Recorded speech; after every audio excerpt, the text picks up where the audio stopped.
On the content marketing side, and beginning with blog, in general, our numbers have remained steady. And while we have yet to beat for the same period last year, our organic traffic is steadily increasing. One of our big KPIs for last year and this year, of course, is our average time on page and reading time. And we've actually surpassed that KPI by going over 2 minutes, which is something we've been working towards.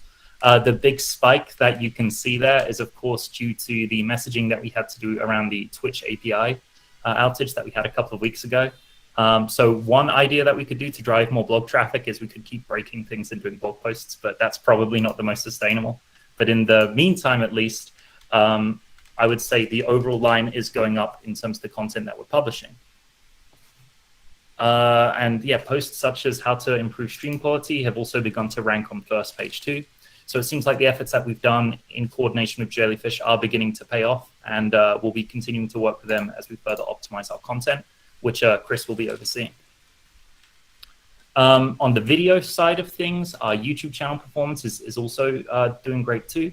So 20 videos have been released over the last period, with key videos including Oculus live streaming tutorial, our state of streaming report, which is a rundown of everything that's been happening in and around the industry, as well as our Video Ninja tutorial with Broadcaster.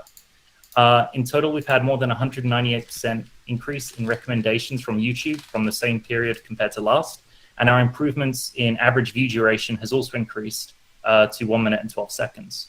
The other interesting thing happening on the video side of things is a slight shift in our audience demographics. We've actually seen a 4% increase in growth of our female audience, as well as a wider audience band from 25 to 34 all the way down to 18 to 24. An additional upcoming content over the period, as mentioned, we're doing a lot more on TikTok. So for those who haven't seen, I recommend giving us a look and a follow. So that's /@XSplitApps. And yeah, Lewis and the team have researched a great block of upcoming content, and that will be being pushed out over the period with help from Akemi. In addition, we've got some long-form live streaming masterclasses coming up. We actually published our first one of that last year on Broadcaster, and I recommend checking it out if anyone wants a good end-to-end tutorial on how to use Broadcaster. And similar to our written content, the majority of our content now is SEO driven. So we're using a number of tools to optimize based on keywords and organic search interest, and actually using that to plot out our calendar of content over the period. And then a few other updates before I close this out. So while XSplit Broadcast 4.3 has been released and we started doing messaging, we've yet to do sort of the big push, which includes boosted posts and things. So that will be something that will begin starting next week. As Rio mentioned as well, our affiliate program is a big focus for the year. So in addition to, of course, working with you, the team, on our internal affiliate program efforts, myself, Rio, and Akemi are also spearheading some updates to the affiliate program with external creators that we'll be working with. And then the final piece, which I'm sure you'll see a little bit more of, is the logo project that we've been working on with the VideoCom team. And that is it for marketing updates. I will pass it back to Lovely.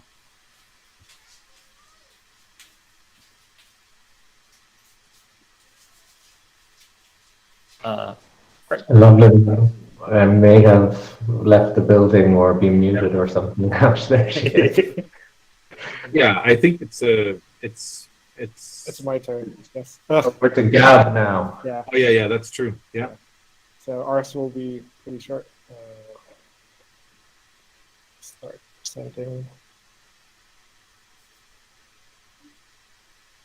Hi. So for customer success, to start off, Ronnie is now support team lead. He's been with the company for 8 years now, and this has been a long time coming. So he'll be working with me to improve support team's processes and making sure the team maintains their performance. So yeah, congrats, Ronnie. We've also started working with Profitwell. They'll help us with things like failed payment retries and reducing our churn. And yeah, looking forward to seeing it work, since we've just started tracking the apps with Profitwell. And then for the past few weeks, we've been working on migrating customer success to Krisp. Chris Chat is now back live on the website with everything, including emails and socials. Also redirected to Crisp, and XSplit apps will soon to follow. Then all of our articles on our help desk have also been fully migrated, with the onboarding team currently working on SEO as per Jellyfish's recommendations. And all articles have been imported and published on Crisp. Will also be shown on the website, which goes live on Monday, I think. Thank you to Stan and her team. Everything went smoothly on our end due to the work they did. And I hope their much deserved team building goes well. So yeah, that's it for me. Thank you.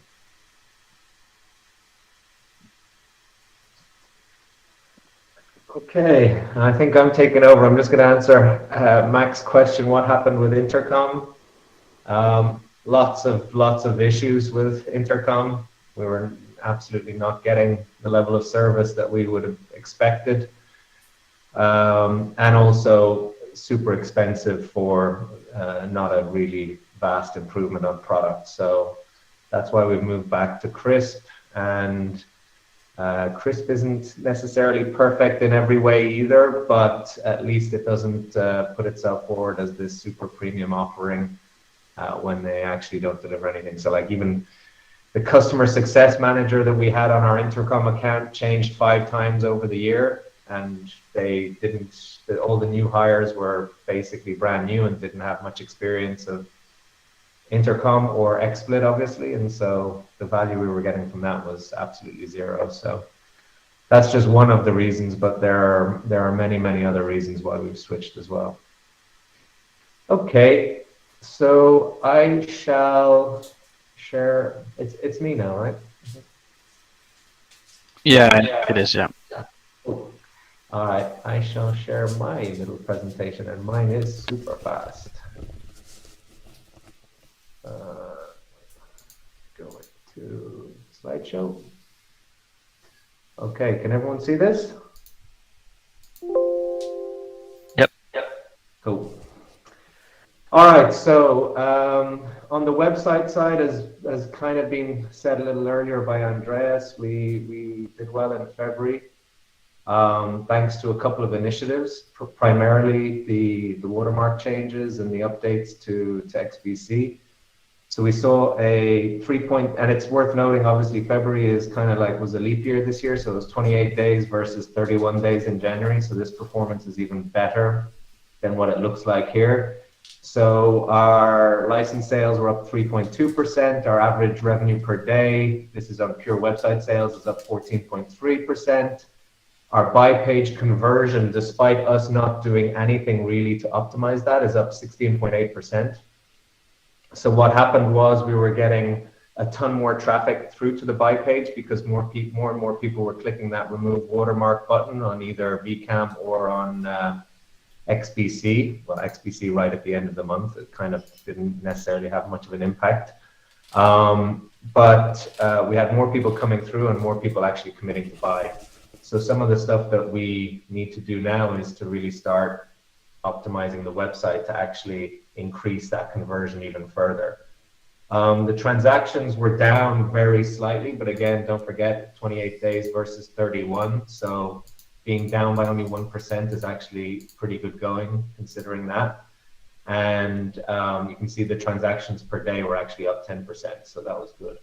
One of the different moves that happened, I think, as well with the watermark and VCAM driving a little bit more revenue through that watermark is that with the price point of the lifetime license on VCAM being pretty low compared to XBC, where it's like, what is it, nearly 4 times the price of a 1-year license. VCAM is only double. And so a lot of the additional purchases that were coming through were on the lifetime license. So our subscription revenue dropped down slightly, but it's still pretty good going, and it's still well above what we had in subscription revenue kind of same time last year. So we're moving in the right direction there for sure.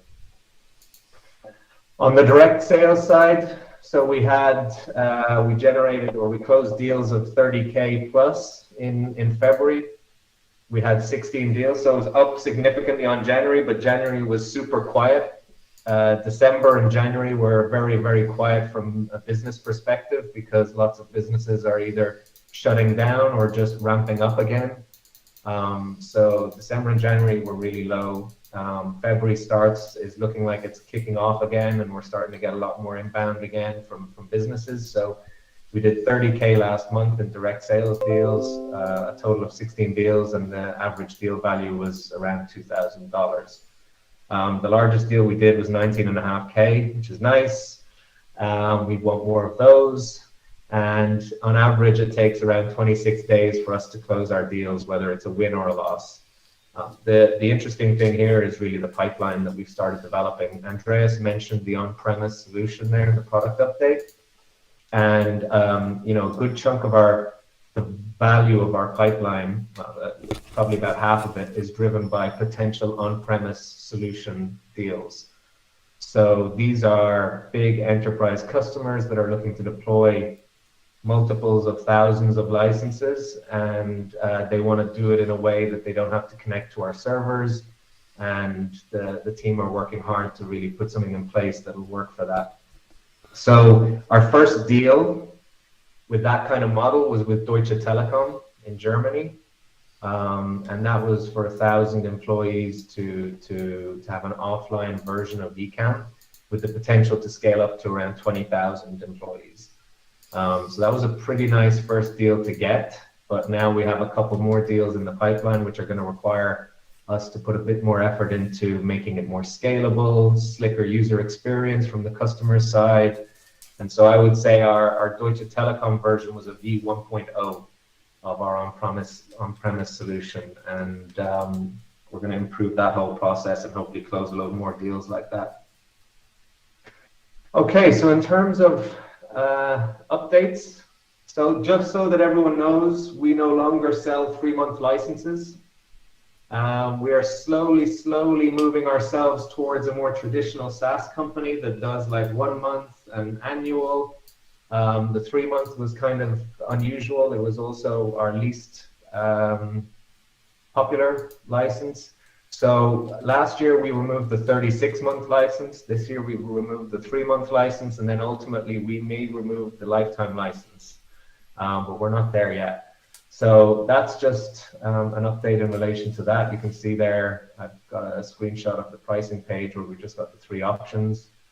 Our call to action on the site was kind of flipped a few times last year, kind of promoting the whole suite.